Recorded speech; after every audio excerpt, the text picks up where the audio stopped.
In the village of Igbekele, life was peaceful until one fateful night when something strange happened.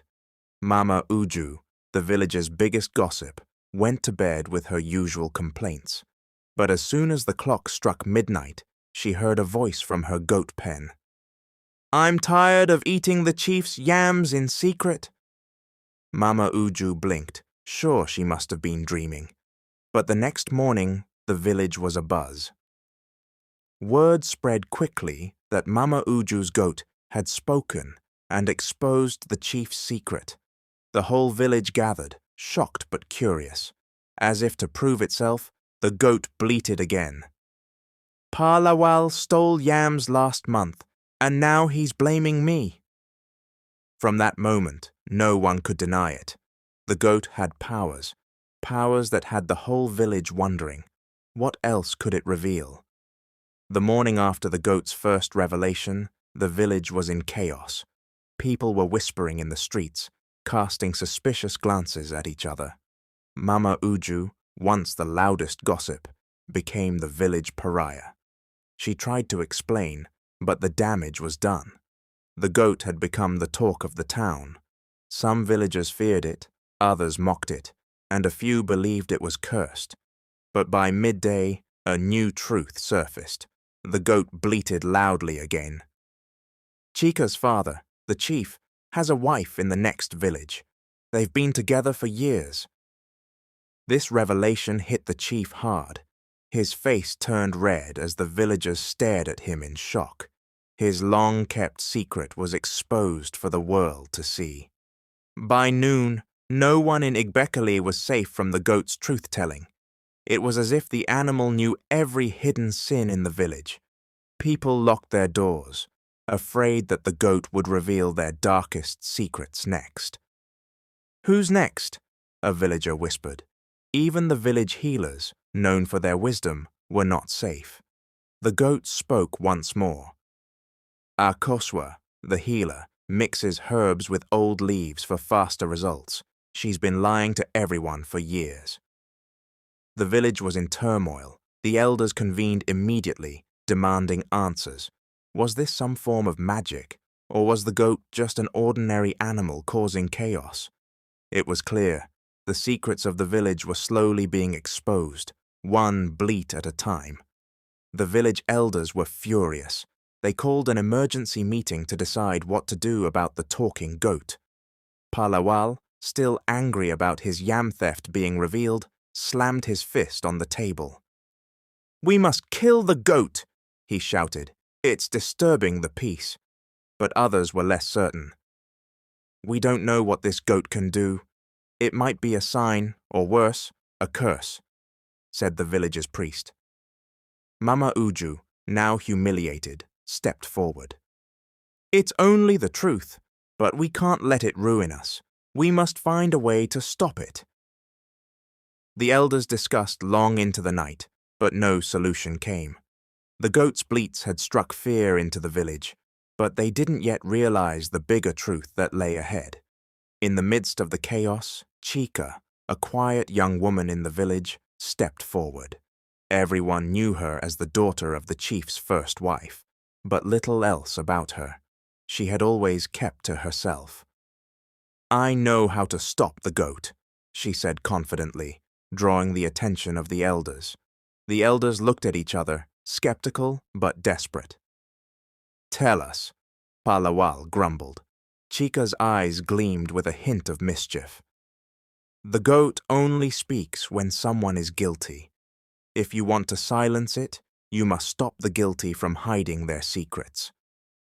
The villagers fell silent, pondering her words. Could the talking goat really be that simple to understand? Chika was not like the others. She was clever, and the village elders began to wonder if she held the key to ending the madness. Just as the village elders discussed Chika's plan, the goat's bleat echoed once more. "I've seen it all!" the goat cried, turning its gaze toward the village's largest house, the chief's residence. "The chief is the one who borrowed money from the neighboring kingdom, but never paid it back. The whole village will suffer if the king finds out," the chief's face went pale. His debt, a secret he had kept hidden for years, was now exposed. The village was left speechless, staring at their once respected leader. Chika, however, remained calm. She knew something the others didn't. The goat was only speaking truths that everyone already knew, but were too scared to say.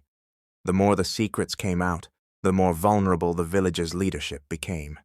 It wasn't the goat that was the problem. It was the truth. As the days passed, the village descended into utter chaos. The elders called for the goat's sacrifice to restore peace. Chika, however, stood firm. "Do not harm the goat," she warned. "It is only telling the truth." Mama Uju approached her cautiously. "But how do we stop it?"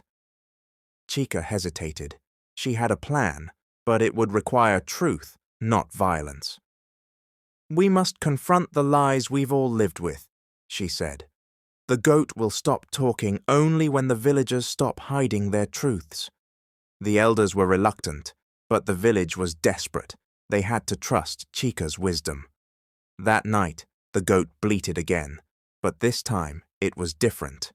There were no new secrets, just silence.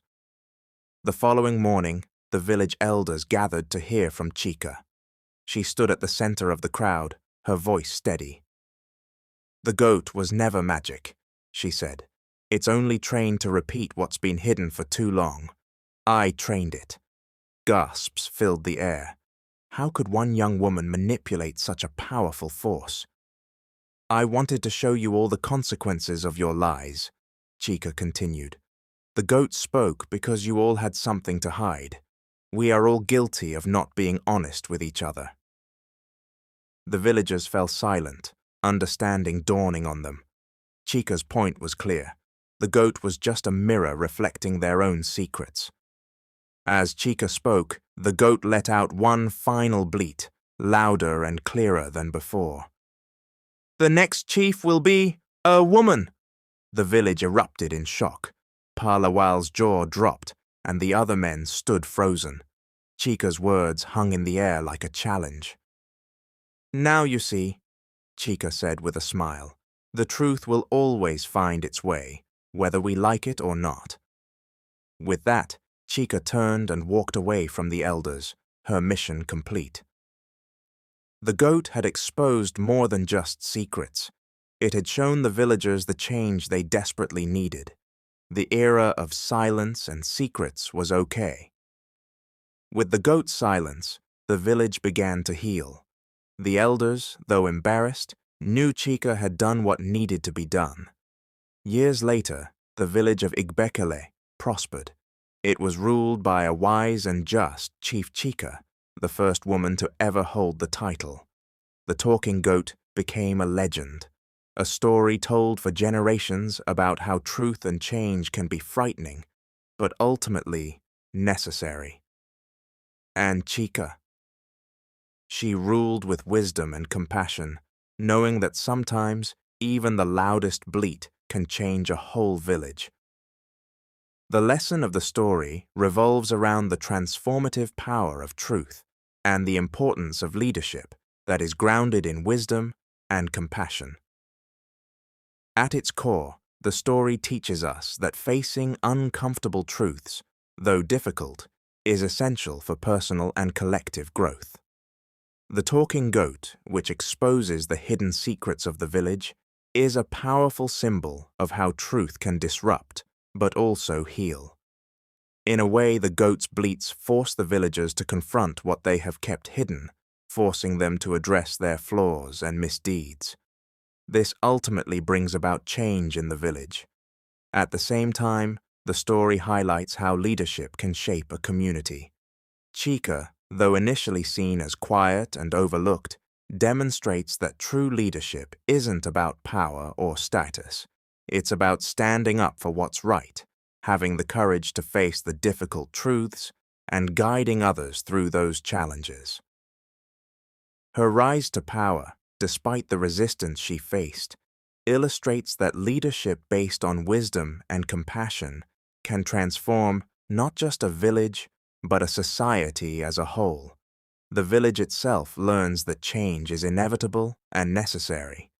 The elders and the villagers are forced to evolve, to shed the old ways of silence and secrecy, and embrace a more open, transparent way of life. In doing so, they grow stronger and more unified. Finally, the story brings forward an important message about gender equality. When Chika becomes the first female chief, it challenges the traditional norms of leadership.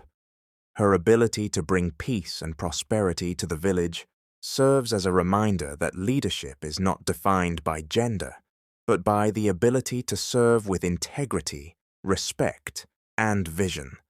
The village flourishes under her guidance, proving that when a community is led with wisdom and fairness, everyone benefits. In the end, the story teaches that even in the face of discomfort and disruption, truth and change pave the way for a better future. It's a reminder that leaders must always strive to serve their people with understanding and compassion, and that facing the truth, no matter how difficult, is the first step toward progress and healing.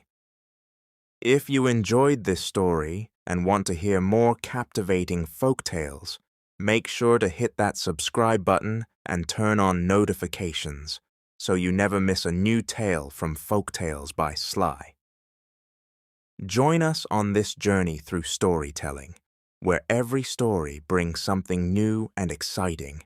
Don't forget to share with your friends and family who love stories as much as you do. Thank you for being part of our community.